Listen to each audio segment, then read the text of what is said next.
복된 날입니다. 주님의 은혜와 평강을 기원합니다. 고린도전서 6장을 봉독해 드리겠습니다. 너희 중에 누가 다른 이와 더불어 다툼이 있는데 구태여 불의한 자들 앞에서 고발하고 성도 앞에서 하지 아니하느냐? 성도가 세상을 판단할 것을 너희가 알지 못하느냐? 세상도 너희에게 판단을 받겠거든 지극히 작은 일 판단하기를 감당하지 못하겠느냐? 우리가 천사를 판단할 것을 너희가 알지 못하느냐? 그러하거든 하물며 세상 일이랴. 그런즉 너희가 세상 사건이 있을 때에 교회에서 경히 여김을 받는 자들을 세우느냐? 내가 너희를 부끄럽게 하려 하여 이 말을 하노니 너희 가운데 그 형제 간의 일을 판단할 만한 지혜 있는 자가 이같이 하나도 없느냐? 형제가 형제와 더불어 고발할 뿐더러 믿지 아니하는 자들 앞에서 하느냐? 너희가 피차 고발함으로 너희 가운데 이미 뚜렷한 허물이 있나니 차라리 불의를 당하는 것이 낫지 아니하며 차라리 속는 것이 낫지 아니하냐. 너희는 불의를 행하고 속이는구나. 그는 너희 형제로다. 불의한 자가 하나님의 나라를 유업으로 받지 못할 줄을 알지 못하느냐. 미혹을 받지 말라. 음행하는 자나 우상숭배하는 자나 간음하는 자나 탐색하는 자나 남색하는 자나 도적이나 탐욕을 부리는 자나 술 취하는 자나 모욕하는 자나 속여 빼앗는 자들은 하나님의 나라를 유업으로 받지 못하리라. 너희 중에 이와 같은 자들이 있더니 주 예수 그리스도의 이름과 우리 하나님의 성령 안에서 씻음과 거룩함과 의롭다 하심을 받았느니라.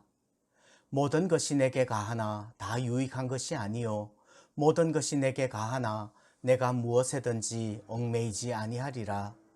음식은 배를 위하여 있고 배는 음식을 위하여 있으나 하나님은 이것저것을 다 배하시리라. 몸은 음란을 위하여 있지 않고 오직 주를 위하여 있으며 주는 몸을 위하여 계시느니라. 하나님이 주를 다시 살리셨고 또한 그의 권능으로 우리를 다시 살리시리라. 너희 몸이 그리스도의 지체인 줄을 알지 못하느냐? 내가 그리스도의 지체를 가지고 장녀의 지체를 만들겠느냐? 결코 그럴 수 없느니라. 장녀와 합하는 자는 그와 한 몸인 줄을 알지 못하느냐? 일러서되 둘이 한 육체가 된다 하셨나니 주와 합하는 자는 한 영이라. 음행을 피하라. 사람이 범하는 죄마다 몸 밖에 있거니와 음행하는 자는 자기 몸의 죄를 범하느니라. 너희 몸은 너희가 하나님께로부터 받은 바 너희 가운데 계신 성령의 전인 줄을 알지 못하느냐? 너희는 너희 자신의 것이 아니라 값으로 산 것이 되었으니 그런즉 너희 몸으로 하나님께 영광을 돌리라. 아멘. 오늘은 이 말씀을 보면서 우리의 몸이 성령의 전이라는 주제로 말씀 나누고자 합니다. 19절 말씀 보시면 너희 몸은 너희가 하나님께로부터 받은 바 너희 가운데 계신 성령의 전인 줄을 알지 못하느냐. 너희는 너희 자신의 것이 아니라 말씀을 합니다. 믿음은 마음만 가지고 되는 것은 아닙니다. 신앙생활이라는 것은 우리의 몸과 마음이 다 중요한 것입니다. 그러므로 우리는 우리의 몸으로 거룩한 생활을 해야 되는 줄 믿습니다. 요한복음 8장에 보시면 진리를 알지니 진리가 너희를 자유롭게 하리라 이렇게 주님께서 말씀하셨습니다. 그랬는데 고린도 교회 성도들은 영지주의적인 이원론의 사고방식을 가지고 있었기 때문에 이 말씀을 보면서 몸으로는 죄를 지을 자유가 있다고 생각했습니다. 영혼만 거룩하면 된다고 생각했지요. 그러나 바울은 이 말씀을 보면서 진리를 알지니 진리가 너희를 자유롭게 하리라. 진리 때문에 죄 짓지 않을 자유가 있다. 죄를 거부할 능력이 있다. 라는 것으로 이해를 한 것입니다. 우리는 우리 자신의 것이 아닙니다.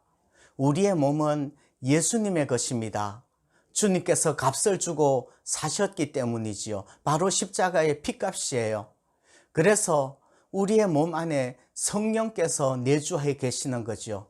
성령이 계시기 때문에 우리의 몸이 성전이고 성령의 전인 것입니다.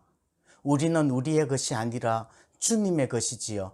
그러므로 우리의 몸으로 하나님께 영광을 돌려야 합니다. 그러면 어떻게 몸으로 영광을 돌릴 수 있을까요?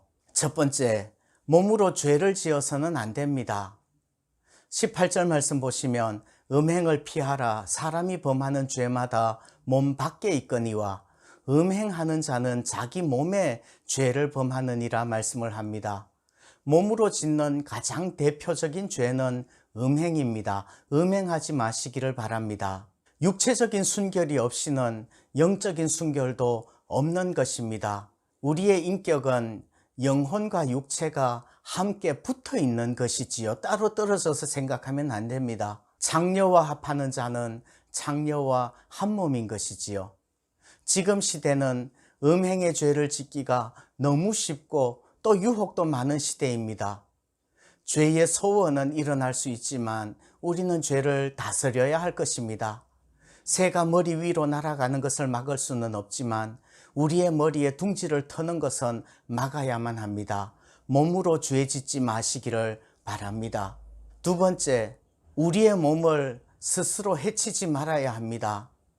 몸을 해치지 않기 위해서는 먼저 생각이 거룩해야겠지요. 생각이 바뀌면 행복이 보일 거예요.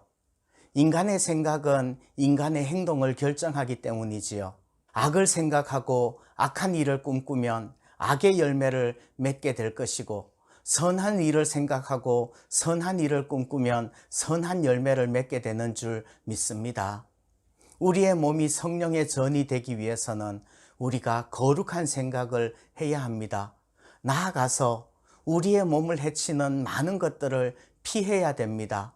술과 담배와 또는 과로와 이런 것들로 몸을 해치는 것들을 하지 마시기를 바랍니다. 세 번째, 우리의 몸이 성령의 전이라면 적극적으로 우리의 몸으로 하나님께 영광을 돌려야 될 줄 믿습니다. 예배 드린다는 것이 마음만으로 되는 것은 아닙니다. 신령과 진정으로라는 말을 너무 영적으로만 해석하는 것은 바람직하지 않습니다.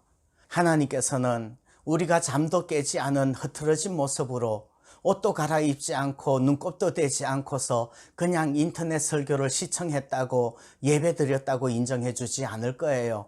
우리의 몸으로 예배 시간에 교회에 나와서 온 성도와 함께 예배 드릴 수 있기를 소원합니다. 우리 몸의 예배를 하나님께서 받으실 줄 믿습니다.